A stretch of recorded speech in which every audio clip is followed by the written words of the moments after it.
Welcome to the E-Commerce Profits Podcast, where we feature top founders and experts in the e-commerce industry and take an in-depth look at the struggles and successes in growing e-commerce brands profitably.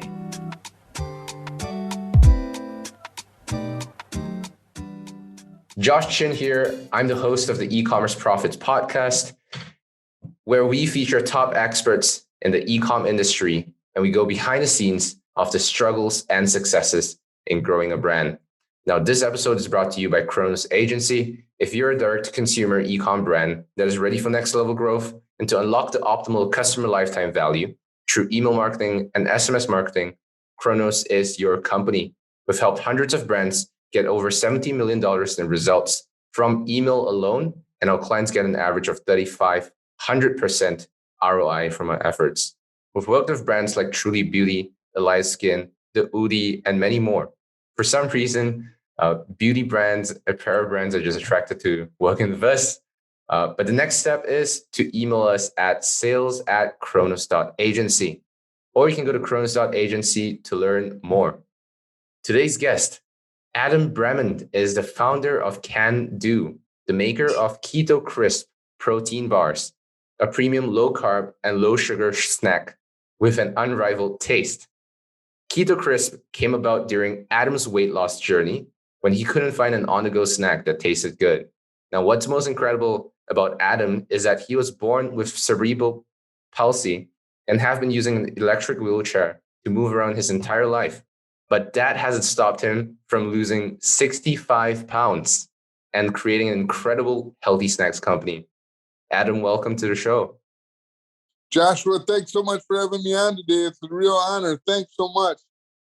Amazing. And Adam, I have to ask, the motto behind your company, and it's something that you say a lot, it's not about what you can, it's about what you can do. It's not what you can't. Tell me a story behind this quote. Great question. Well, growing up, my parents always instilled in my brother, myself, and my sister, literally, it's always about what you can do, and let's focus on the opportunities that we have and not on, what we can't do. You can obviously see the chair and you would think, oh, there's limitations, but I look at them as opportunities and ways to figure out and be creative. And that's the joy in life, is looking at the good in what you can do. And life is always about what I can do and not what I can't, or what limitations may perceive to be out there.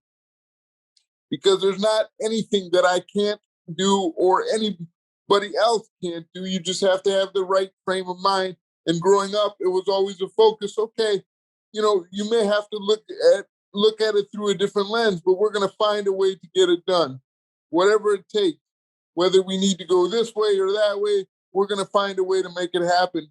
But no wasn't an option. It was just going to be, which way are we going to attack it? And there was no real formula. It was just, let's figure out a way to get this done. I wanted to make it happen. I wanted to live my life just like everybody else.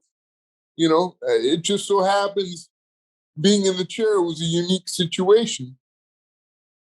I love that, how you just did not let that become a limitation. And I think that's very entrepreneurial as well.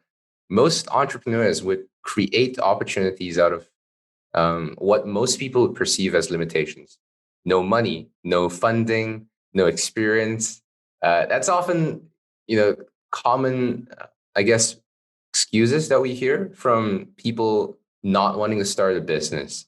And that's just incredible to see what you've created is effectively from scratch. So my question, and this is really curious, why do you end up choosing building keto bars, making keto bars, and not keto chips or supplements or some other form of snacks? Great question. The reason why I wanted to focus on bars is, number one, I always loved food, and that's why I was heavy in the beginning. That's why I was always overweight, because I always loved to eat. I always had a little passion for food and finding what tasted great. And I saw a real need for a great tasting keto snack bar. As I was going through my journey starting in 2019, there was really what I thought a real need, again, for a great tasting snack bar. and just started working with a research and development team to figure out how we could use the keto macros and still create that great taste that potential customers at that point, because Keto Krisp was just a thought process, what they would enjoy, So it was all, again, I think the best businesses are ones where there's a real need and, thought that there was a real opportunity for in bars to create that great tasting bar, a bar that you could actually enjoy that had the quality ingredients. A lot of bars that you taste, they may have great nutritional values, but the taste may or may not be there depending on your palate. So I really wanted to focus on how can we, number one, make it taste great, have great texture, and then deliver all the macros that one would need, whether you're on a keto diet or not. And regardless of whether you're on a keto diet or not, people are wanting low carb, low sugar snacks. And so with our product, we feel like we've checked all the boxes. It has. And one thing that I noticed is that you have incredible design on your site. Who's responsible for the design and branding elements of your brand? Right. We partnered with a company called Interactive Boulder, and they've done a great job. And it's been great. And Blake Mitchell has been terrific, and their team was instrumental in helping us create the branding and the imagery that we wanted to allow things to pop, and it's been great. And yeah, they've done an incredible job, 100%. And tell me, Adam, what happened before Keto Krisp, before you started CanDo? Before Keto Krisp, actually, I was in the finance industry working for Charles Schwab. I was a financial consultant for 15 years and enjoyed that, enjoyed connecting with people and helping people build out their portfolios and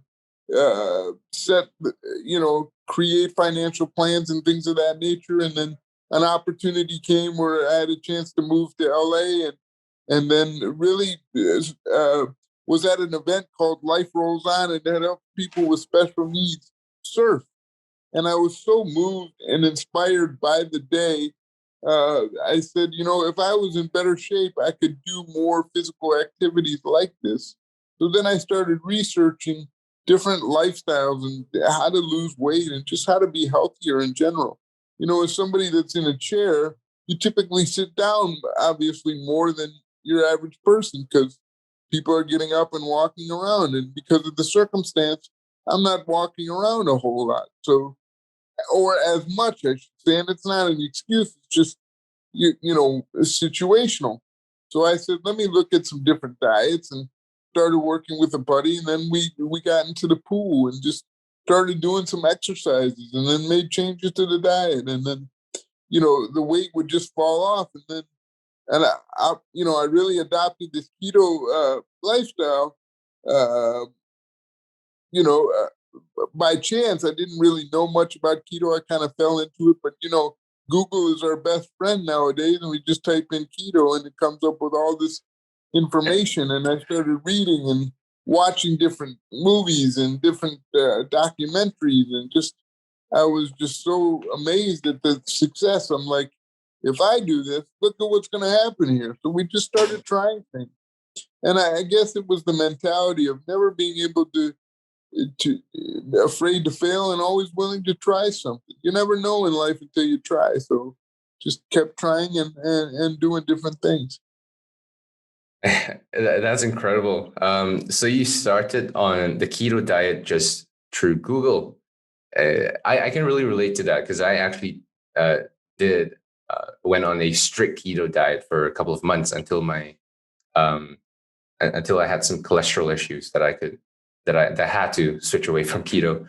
But were you testing out? Just curious, how were you testing out your? Were you taking blood tests or urine tests to figure out if you're in ketosis or not? Were you? No, I wasn't doing the blood test. I wasn't doing the urine test. I was just noticing, just by quickly eliminating the carbs and sugars, and then Yeah. just drinking tons and tons of water, and then just noticing the results. That was good enough for me. And just obviously the way that I felt, you know, I felt great and it was working. I didn't need, I didn't need that other layer of Measurement. validation or Yeah. measurement or whatever. I just saw the results and I was happy with it. And then I'm like, well, how can I share my story with the rest of the world? And then the opportunity to create a food product was there, and it was just it just one thing led to another. If you would have told me 2 years ago I'd be in the bar business, I would say, you're crazy. That's incredible. And today, Keto Krisp has multiple retail locations that you guys are selling through, and as well as your online website they're selling through. What's the future of Keto Krisp that you're envisioning? Well, we're just going to continue to hone in on our skills and continue to create great tasting products. We currently have 5 bars on the market. We're looking at launching new flavors about every 3 to 4 months, and we just want to continue to be innovative, be on the front line of great tasting, better for you food. We believe that there's plenty of room on the wheel. We just want to ride on it. But having said that, the most critical aspect to me is being able to connect with the customer and really listening to their feedback and dialing in on what's important to them. And, they'll tell you what they need. And we spend a lot of energy and passion into connecting with our customer to be able to lead us in that direction. And you personally did that. That was something from an outsider's perspective, that seems like something that's super unscalable. Connecting with customers on a one-on-one basis at retail locations, like physically, as well as through, I guess, online channels yourself. Are you still doing that today? Of course, I try to get to as many emails as I can and try to reach out to as many customers as I can. Before COVID, I was actually going into our retail locations and doing demos myself, because that to me is really the excitement of it all, is being able to connect to customers like yourself and being able to tell the story, not necessarily my story, but hearing their story about why they're interested in a particular product, what they look for in their food. What would they like to see? What don't they like to see? I just like to ask questions. I'm curious by nature. What is the most interesting encounter that you've came across in a, I guess either online or in a physical retail location in connecting with customers? Any cool stories there? There's cool stories all the time. I I walk down the aisles and look at how our inventory's doing, and I'll see a customer that will be like looking at the bar, not necessarily Keto Krisp, and I'll just walk up and have a conversation with them. And I remember distinctly having a conversation with this particular gentleman. He had no idea about the keto diet, and he was looking for a better food alternative. And I explained to him my story, and we exchanged contact information, and I've kept in touch with him. And he's a big fan of the bar, and it's just taking the time to listen and understand where people are coming from. I think that's something I really enjoy, and a real gift that I have is to be able to connect with people, and just because I care. I always put myself in the position of the other person on the other end. I'm curious. That's something that most brands would claim to do. We are customer centric. We care for you, but not many actually have their actions match their words, like what you have done. So, Adam, I don't think many brands and many founders are willing to be like physically present at their retail channel partners locations and speak to customers on the ground. What is the motivation behind that, or where do you get this idea from, or was it through something you've seen, or it's just something that you felt was right to do? I think it's all of the above. I think my whole life I've been around people, and that's really where I get the most passion for or excitement, is just being around people and being able to share stories and understanding where people are coming from and why and what makes them tick. And just I understand, there's so many, for example, in our bar business, there's so many bars that they could choose from or choose for. And I'm just so thankful and grateful that they've decided to give us a chance. It means a lot, because our relationships and our, what we stand for as human beings is the most important thing at the end of the day, right? And, people work very hard for their money and what they do, and for them to give me an opportunity to come into their life and help them, that means the world to me. If you could go back in time to 2018 or 2019, just right before you started the company, is there anything you would do differently, knowing what you know now? No, I think obviously there's positive and negative things towards any business. I mean, you might make a decision here or there differently, but I think even in the ones that aren't great, you learn from them. And every day, if you take something away that you learned and gotten better, I really think that's what it's all about. So yeah, I mean, there are things you say, well, if I knew this, I would have done that, but you don't know until you experience it. So I think obviously it's been said before, experience is the best teacher. Tell me why. This is something I heard from a podcast that you were a guest in. I believe it's called the Positively Real podcast. And you in that podcast you mentioned that gratitude is your favorite word. Can you speak to that a little bit? Yeah, because it's got the word great, and it's got attitude in in the word. And I love life is great, and to have a great attitude is everything. Attitude.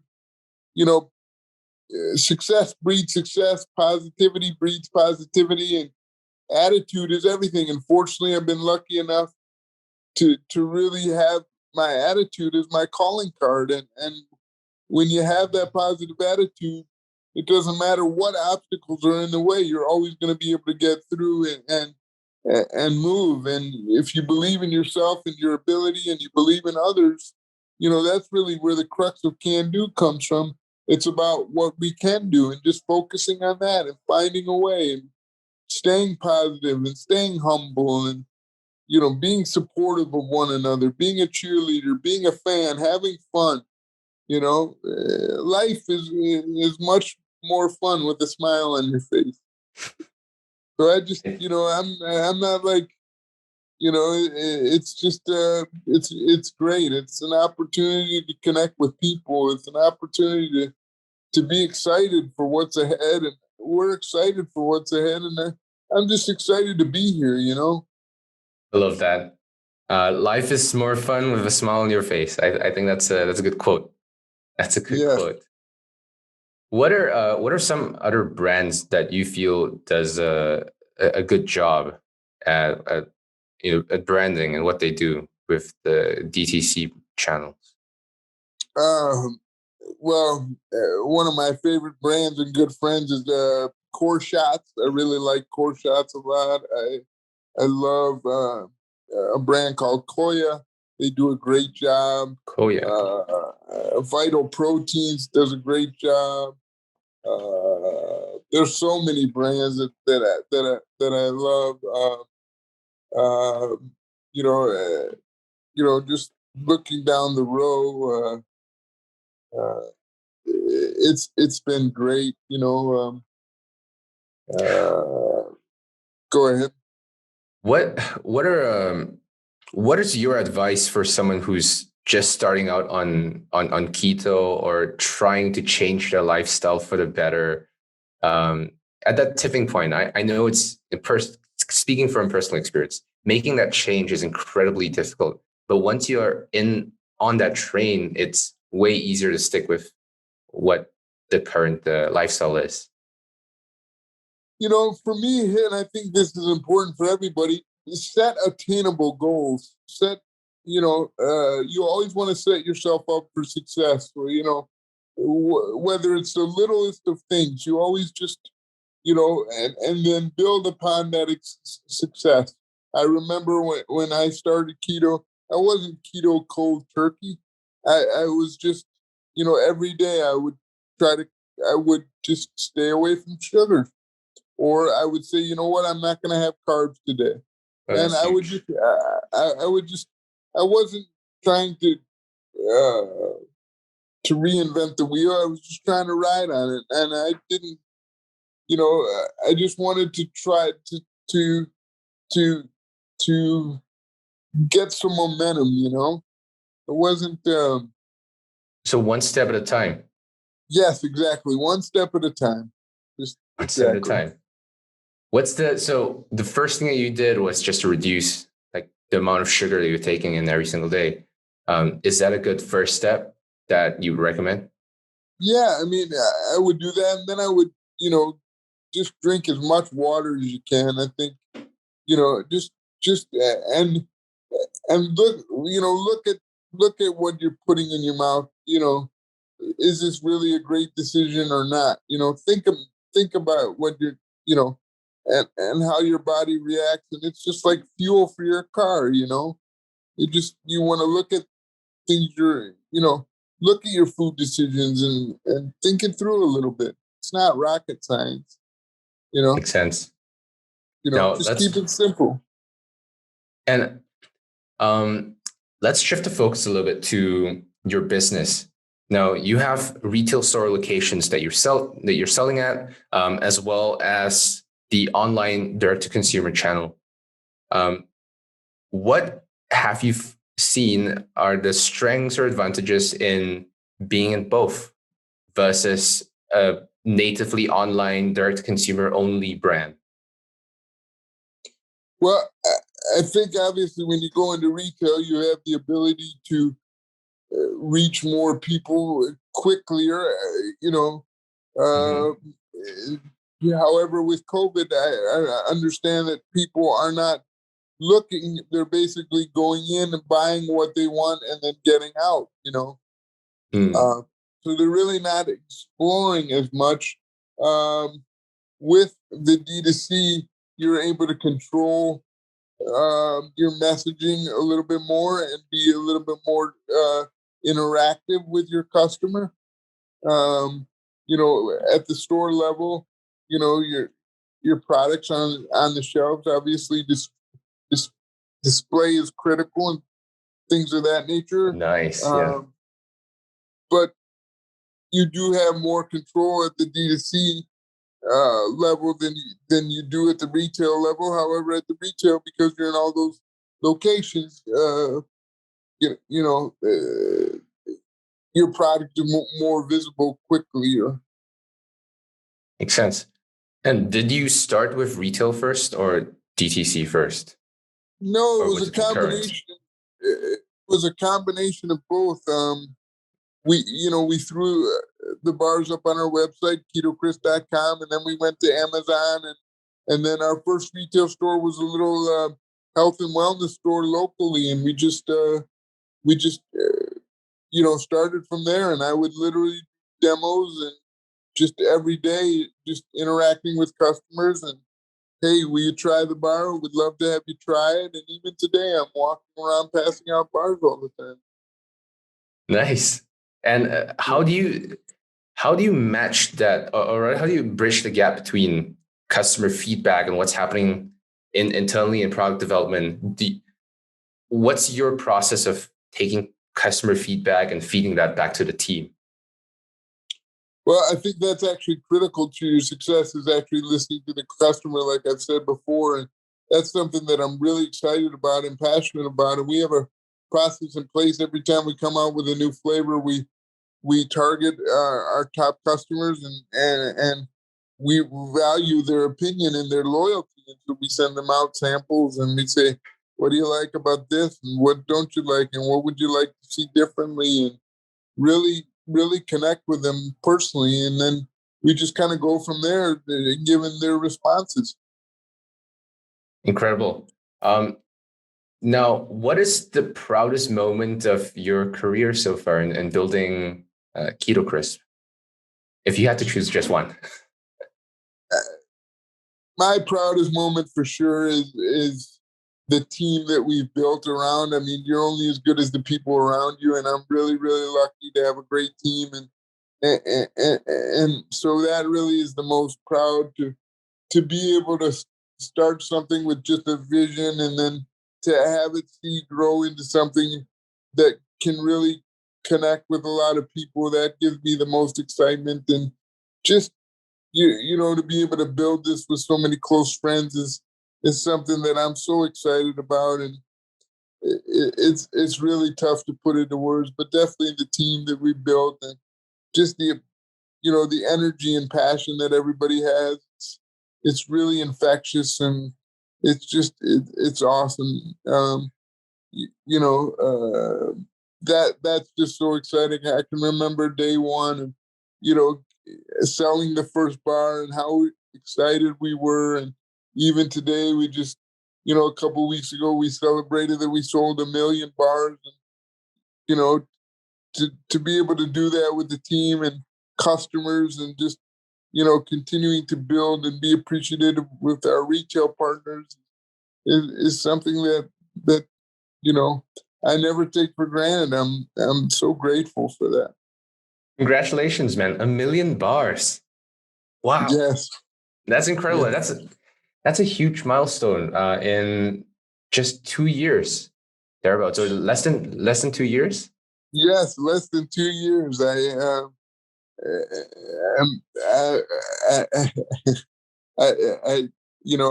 You always hope and you think that maybe you have a chance, but you're really not sure. And I never really thought about like 1 million bar milestone. I just want to continue to share the story and connect with as many people as we could. Just building a brand one day at a time. It seems like you're focused on the now, the present, of just enjoying the moment, building those relationships, doing good work, building an amazing product, and not worrying too much about the milestones or the goals and stuff. How do you, as a founder, coming from a founder as well, how do you balance that stress of, on one hand, I do want to be present and grateful for what we've built today and enjoy the moment of building those relationships. On the other hand, the stress of hitting targets and meeting those expectations and milestones. What do you do do you have any practices that help you bridge that gap? Well, yes, I think it's really important to exercise. So I try to exercise as much as I can. Usually doing an activity a day that's away from work, or something, like playing tennis or going swimming, or even just going for a walk outside, just enjoying the day, and just taking time for yourself, I think, is really important. But it's really fun to be in the moment and to build the business. It's stressful at times, like anybody, but also the stress and that makes you stronger, and I think that's important as well. But it is a challenging thing, and um,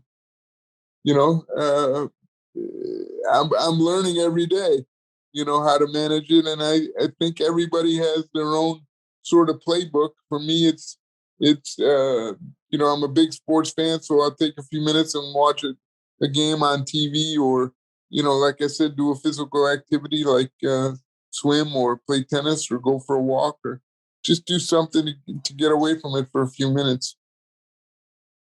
It's just great advice, man. Adam, what you've done is incredible. If you had a billboard on the busiest, biggest highway in North America, what would you have it say? It's a great question. I would say, oh,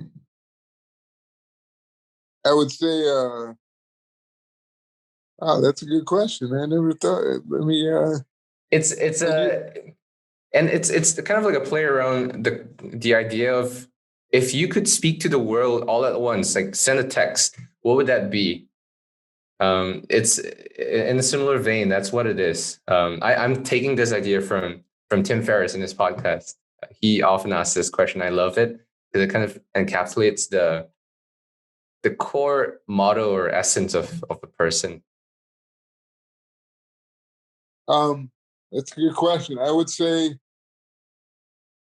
thank you, and I love you, and I hope you're doing well.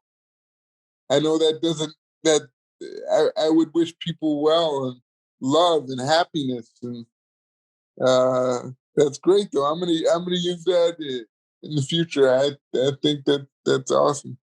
What would be on your billboard? What would be on my billboard? Well, I would say thank you. I'm really appreciative for people and to be here. That's a first. You'd be surprised that, I would think that more people would say that, but that's actually a first. I ask this question a lot, and you're the first person to have it say thank you and I love you. That's incredible. Mm-hmm. My billboard would probably say, give it a shot, just try. Right. You never know. I think we're often caught up in the what ifs and the options and choices, and we often end up in a place where we get paralyzed with so many different options and pieces of information that we just get stuck and not move forward in any way, whether it be due to fear or due to too many options. I think that's what kept me behind, and that's what kept me not moving quick enough in the past. So I think it's a little bit self-centered, but it's also what I would tell myself if I could go back in time. And I think what many people need to hear. Well, I think it's great and I'm constantly looking at myself and how I can improve and how I can do better. And it's really that self-reflection that's critical, and that allows us to move forward. Just take the time and like, for example, you were afraid, and it's okay to feel that being afraid. Everybody has those worries, but putting one step in front of the other and just going for it. What's the worst thing that could happen? If it doesn't work out, you just go back to what you're doing, but you never know until you try. And so I like that a lot. Thank you.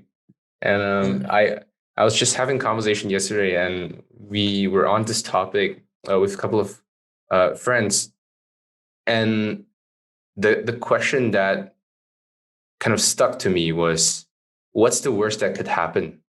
What's the worst that could happen? And if you're okay with the worst that could happen, just do it.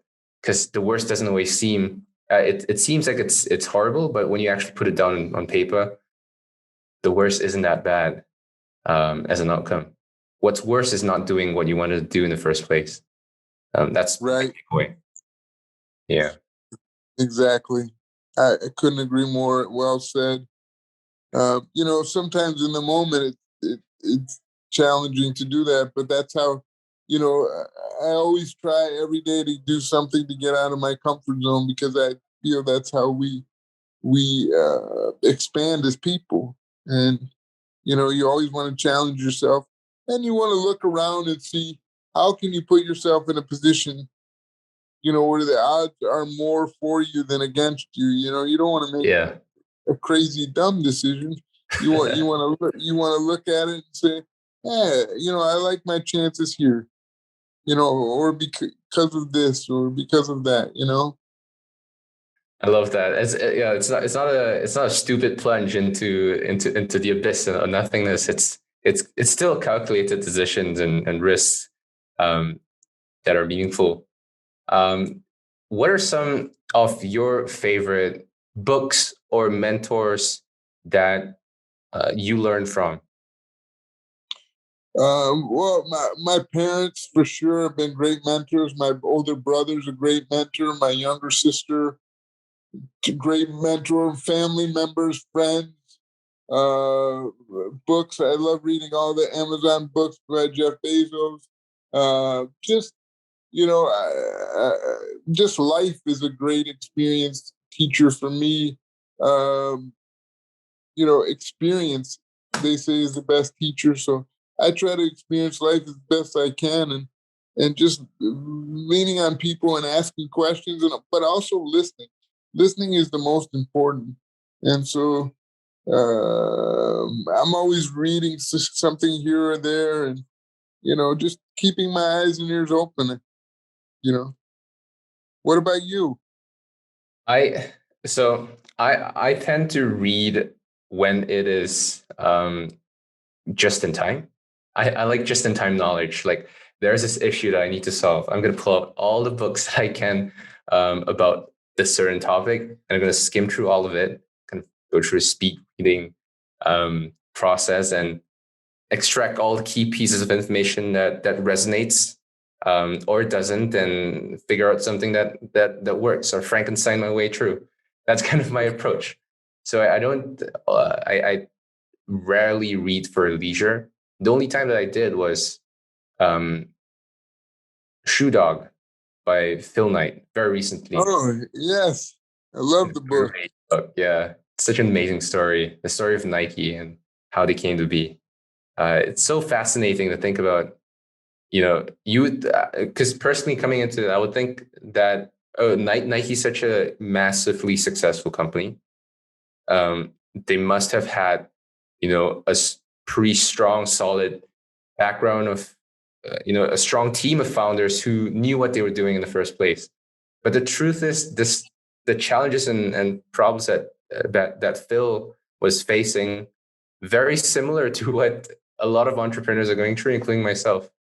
So that kind of humbled me quite a bit, and it also gave me a sense of understanding of um, where massive companies and corporates uh, come from, and so that was quite insightful for me. That's great. It's great. Phil, Phil Knight is definitely iconic, and his story is incredible. And just at first they didn't even like the Nike. They didn't put much stock in the Nike at all. They just and it just exploded. It It's just just blew crazy. up, yeah. It's that's a great. It's incredible. It's incredible. It really is incredible. But the fine line that you find with all that is the energy and the passion that the people had to want to make an impact. And I think that those are key attributes of any person, whether you're an entrepreneur or just, you're always wanting to get better and see what you can do to help others. And that's the common thread between all of that, which is so exciting. And I think that's what bonds entrepreneurs from different cultures and different backgrounds, and we're all kind of united by that common theme of what value can I create and how can I add value to someone else. And I Right. think if everyone had that same mindset, if everyone was an entrepreneur and had that spirit, I think the world would be a better place. Definitely. Adam, do you have any final advice for our listeners?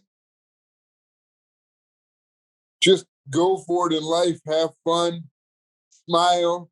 Be kind. Give yourself a break. I think we're often so hard on ourselves.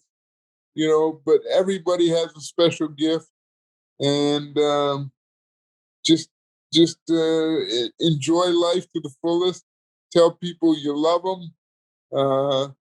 Don't take yourself too seriously, and ask a lot of questions. That's how you learn. Be curious and go for it. You can do it. Amazing. Adam, thank you so much. If people are interested to connect with you or find out more about Keto Krisp, where should they go to? Certainly, you can visit our website at tastecando.com, or you can follow me on Instagram, Adam Bremen, or you can certainly email me at adam@ketokrisp.com. I love connecting with people, and I'm glad to help in any way, shape, or form, always. Adam, thank you so much for being on the show. You got it. Thanks for having me, my man. Have a great evening. Thanks for listening to the E-Commerce Profits Podcast. We'll see you again next time, and be sure to click subscribe to get notified of future episodes.